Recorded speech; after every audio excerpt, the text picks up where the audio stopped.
오늘부터 출애굽기를 묵상합니다. 출애굽기 1장 1절부터 14절 말씀입니다. 오늘 말씀은 이스라엘 자손이 애굽에서 어떻게 살고 있는지 정황을 설명하는 것을 내용으로 하고 있습니다. 1절에서 7절 말씀 보면 70명의 식구가 애굽에서 정착하고 생활하기 시작했다라고 그렇게 명단을 말하고 있습니다. 12아들의 이름이 나오고요. 12아들의 그 가족들 다 합치니까 70명이 애굽에서 생활을 시작했다. 그렇게 말을 합니다. 이제 하나님께서는 애굽에서 이스라엘 백성을 하나님의 나라로 키우기 시작합니다. 하나님의 나라의 백성으로 키우는데 나라가 쓰려면 첫째는 백성이 있어야 되고요. 인구가 충분해야 되고 그 다음에 주권이 있어야 되고 그리고 영토가 있어야 합니다. 그런데 먼저 하나님께서는 인구수부터 채우시기 시작을 합니다. 그 인구수를 늘려가는 곳을 애굽으로 정하시고 애굽에서 그렇게 키우게 되십니다. 70명의 식구들이 애굽에서 생육하고 불어나 번성했다. 거기 오늘 말씀에서 그 반복되는 말이 번성하고 생육하고 불어나 번성해서 온 땅에 가득했다. 7절에 그렇게 나오고요. 그리고는 다시 또 12절에 더욱 번성하여 퍼져 나갔다. 그렇게 말을 합니다. 그래서 지금 애굽 땅에서 이스라엘 백성이 얼마나 어느 정도로 번성하고 성장하고 있는지 그것을 여기서 설명하고 있습니다. 12자녀의 다음 세대들이 이제 일어나서 인구 성장과 아울러 경제적 사회적 성공을 이루고 있음을 거기 그렇게 기록하고 있습니다. 하나님은 애굽을 인큐베이터 삼아서 하나님의 나라 백성으로 이스라엘을 성장시키고 있습니다. 그들은 매우 강하고 온 땅에 가득할 정도로 백성의 수가 늘어났습니다. 두 번째로 이스라엘은 노예로 전락하게 되었다라고 그렇게 기록합니다. 8절에서 11절 말씀 보니까요. 상황이 변했습니다. 요셉을 알지 못하는 왕이 일어났다. 새 왕이 일어났다 했는데 이것은 왕조가 바뀐 것입니다. 왕조 자체가 바뀌어서 우리로 말하면 고려시대에서 조선시대가 된 겁니다.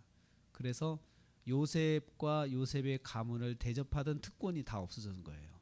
없어지고 이들이 이제 애굽의 새 왕조에게는 골칫거리가 되는 거예요. 인구가 너무 많아서 항상 불안의 요소가 되는 거예요. 이 사람들이 만약에 폭동을 일으키면 어떻게 하나, 전쟁이 일어날 때 우리가 전쟁을 하려고 외국에 다 출정했을 때 얘네들이 이 안에서 반란을 일으키면 어떡하나, 이런 걱정을 하게 됩니다. 그러니까 신뢰관계가 다 깨진 거죠. 전혀 신뢰할 수 없는 민족과 가문이 된 것이에요. 그래서 이제 고통을 받기 시작합니다. 시대가 변하여 이제 이스라엘 민족은 건축 노예로 전락을 합니다. 건축 노예로 전락해서 국고성 비돔과 라암셋을 건축하는 데 동원이 됩니다. 그래서 그곳을 건축하려면 어떻게 해야 집을 떠나야 됩니다. 살던 곳을 떠나서 그 건축이 마칠 때까지 이제 외지에서 살게 되는 것이죠. 그래서 이스라엘 백성들은 새 통치자들에게 두려움이 대상이 되었고, 이스라엘 민족을 노예로 삼아서 다른 생각을 하지 못하도록 묶어 놓습니다. 이스라엘은 노예가 되어서 건축하는 일에 동원되는 고달픈 삶을 살게 됩니다. 이처럼 하나님께서 인도하시고 또 함께 하셔도 상황이 이렇게 변하고 국제적인 정세에 똑같이 휘말려서 고통을 당하게 되는 것을 보게 됩니다. 이 이스라엘 백성이 분명히 하나님께서 함께 하신다고 했는데 왜 이렇게 고통이 올까요? 왜 이렇게 고통이 올까요? 그게 그 말씀을 읽으면서 한번 그런 질문을 해볼 필요가 있습니다. 분명히 하나님께서 요셉에게 약속하고 아브라함에게, 이삭, 야곱에게 약속하신 것은 항상 이 민족과 함께 하겠다. 그리고 애굽에서도 함께 하겠다. 그렇게 약속했는데 왜 이렇게 고난이 올까요? 세 번째로 이제 그래도 이스라엘은 더욱 번성하여 갔다. 12절 14절로 그렇게 말씀합니다. 12절 말씀 번역 이스라엘 백성은 학대가 심할수록 더욱 번성하여 갔습니다. 자꾸 불안한 이스라엘을 보면서 애굽 왕조는 더욱 불안함을 느끼게 됩니다. 그래서 이스라엘 백성은 더욱 엄한 노동을 받게 됩니다. 노동에 처하게 되는데 이제는 농사와 벽돌 굽기 등의 더 많은 노동을 부과하여 육체와 정신을 고달프게 만듭니다.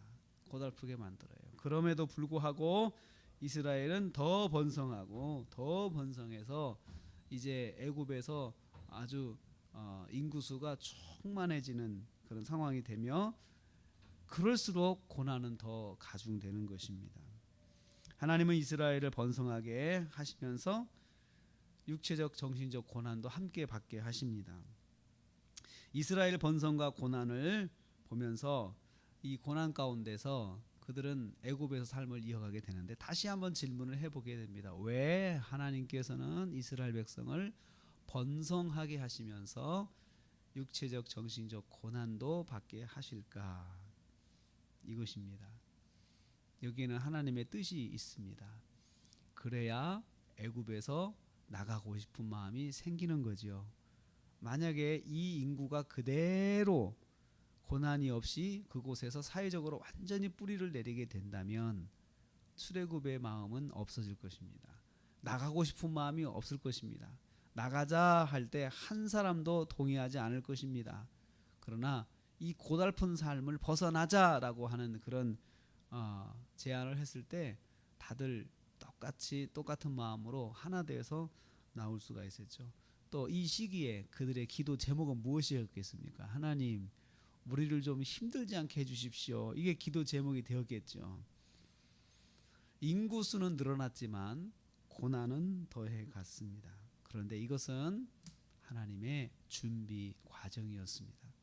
이스라엘은 알지 못하는 가운데 하나님께서는 이스라엘 민족을 하나님의 나라로 세워 가시는 준비를 하고 계신 것입니다. 하나님의 준비는 알지 못하는 시간부터 시작되고 있음을 우리는 알 수 있습니다. 그래서 오늘 말씀을 이렇게 적용하기를 원합니다. 하나님의 준비는 내가 알지 못하는 시간대부터 진행되고 있다.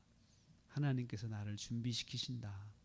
또 하나님께서 나를 인도하신다. 인도하시는 손길에는 내가 아는 것도 있지만 모르는 부분도 있다라는 것을 알 수가 있습니다. 그러므로 우리는 내 삶에 일어나는 모든 삶의 정황은 다 하나님의 섭리와 역사 가운데 있고 하나님의 준비 가운데 있다라는 사실을 우리는 알아야 합니다.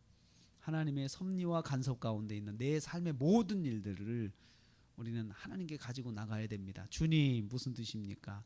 주님, 무슨 일입니까? 주님, 제가 어떻게 합니까? 이렇게 나가야 합니다. 결국은 이스라엘 백성들은 애굽은 정착할 곳이 아니고 나가야 될 곳이다. 나그네의 삶인 것을 다시 한번 이 속에서 절실하게 깨닫게 될 것입니다. 이 세상을 살면서 하나님께서 우리에게 모르는 가운데, 내가 모르는 가운데 하나님의 섭리와 간섭이 있다고 그랬습니다. 오늘 하루도 그 하나님의 섭리와 간섭이 우리에게 있습니다. 그렇기 때문에 모든 상황 속에서 주님을 의지하고 주님을 바라보면서 오늘 하루도 승리하시는 저 여러분 되시기를 주님의 이름으로 축복합니다.